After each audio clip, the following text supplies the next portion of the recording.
Hi guys, so this is the Hourglass Clock that I made. I've been wanting to make this project for a number of years now. Finally took the last couple months of my project time to make it. Concept is fairly straightforward. The hourglass on the top of the hour will rotate, flip, and the next hour indication will move up to the top. It's basically, the woodwork is mostly done by hand. Cut out the segments with my saw guide, glued them together, cut them on scroll saw, laminated those bits back together, and then kind of shaped it smooth. The tolerances are surprisingly tight to make this arrangement work smoothly without having machined it or done something to get at perfect circles and such. But I'm quite happy with how it ended up working, considering how I had to build it.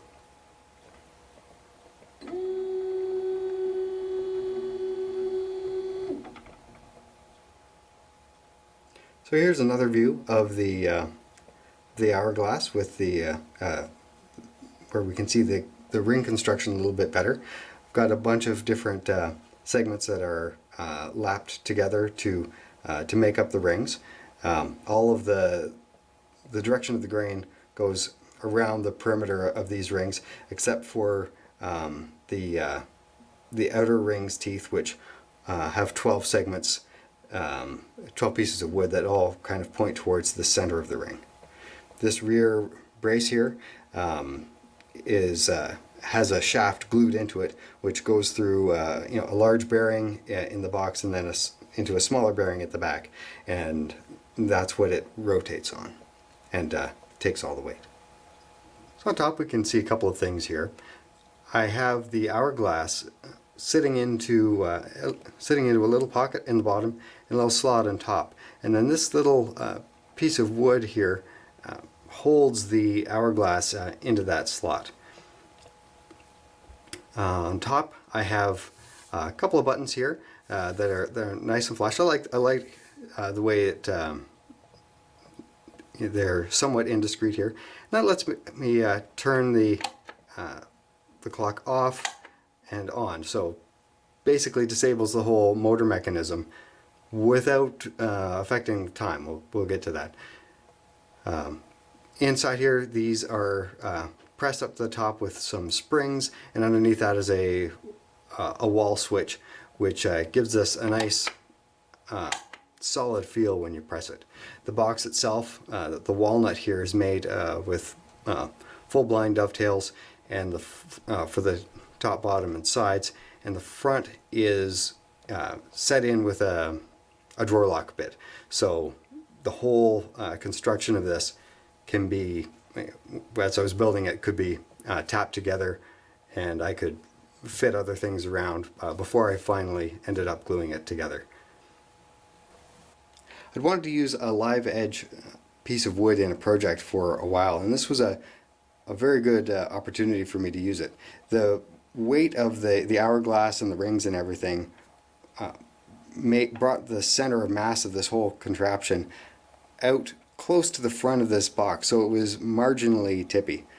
So I got to use this piece of live edge wood, same board as the rest of this, to extend the footprint out well past the center of mass of the whole clock. I was really happy with how that turned out. Little bit of grayness in that this piece out here, but I wanted to leave that on there anyway. I didn't want to take it back too far.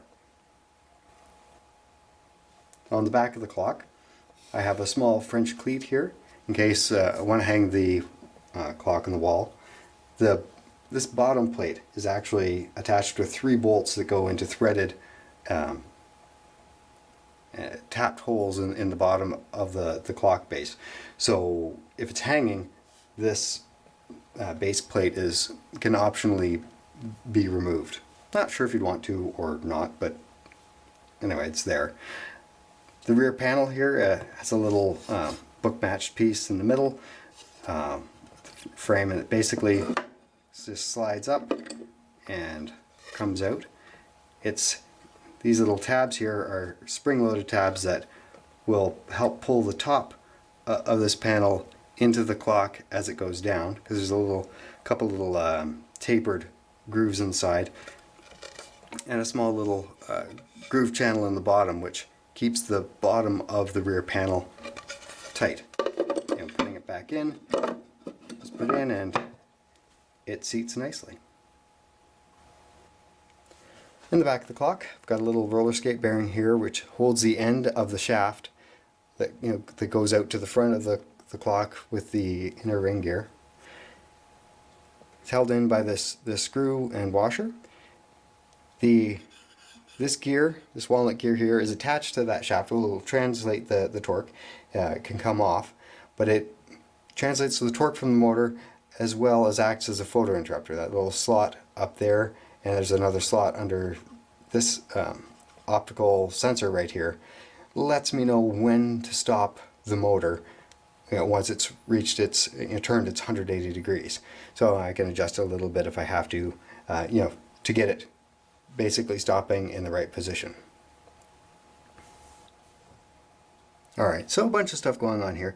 This motor I have is I got a car door window motor for because I was curious about it at one point. And I thought that would be a fun thing to use on this project, mostly because it had a fair bit of torque and would run, would come on around 5 volts. So it was right in the right sort of range. The downside is that it needs to get to almost a full amp before it even starts turning.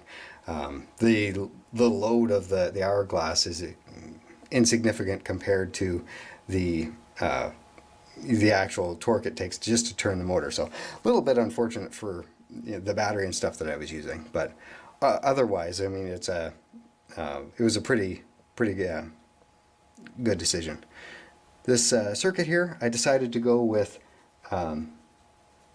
stuff I had on hand. So actually, for fun, instead of using a microcontroller, I actually built this circuit based on it made an analog circuit around a quad op amp. So it basically takes a signal, the hourly chime signal from this watch, which I have on a little, I've broken out onto a little USB key so I can, adjust the time, change the battery, do that sort of thing. And then when I put it back in here, the hourly chime that will come out of this guy will go into my analog circuit. That will trigger the motor, and basically it will turn off the motor once that optical slit comes across the sensor. Then that's kind of the trigger to shut off the motor. So it's pretty simple. Basically, it's like a glorified pulse extender, but it works reasonably well, and it was certainly a fun circuit to play with. So the last component, of course, is the batteries. I originally had 5. I'd planned for 5 D-cell alkalis in here because they have a fairly high amp hour rating, and I was hoping to get a fair bit of life out of it. And I knew they would have a fair bit of slump with the 1 amp because they don't handle high currents all that well. But they slumped more than I thought they would, and it really gave my analog circuit troubles. The clock basically just didn't work with the 5 alkalis. So I basically swapped out for AA nickel metals, which can handle the 1 amp just fine. 8 gave me a little bit of trouble. The motor was moving a little too fast and caused a little extra stutter step. So it wasn't ending right. The clock wasn't ending up right vertical. So I just made a little dummy battery here, just with some copper foil tape to short out one of the batteries in these packs. But since I did that, it's been working quite well. So I hope you liked it, and we'll end up with a time-lapse video of the clock. Cheers.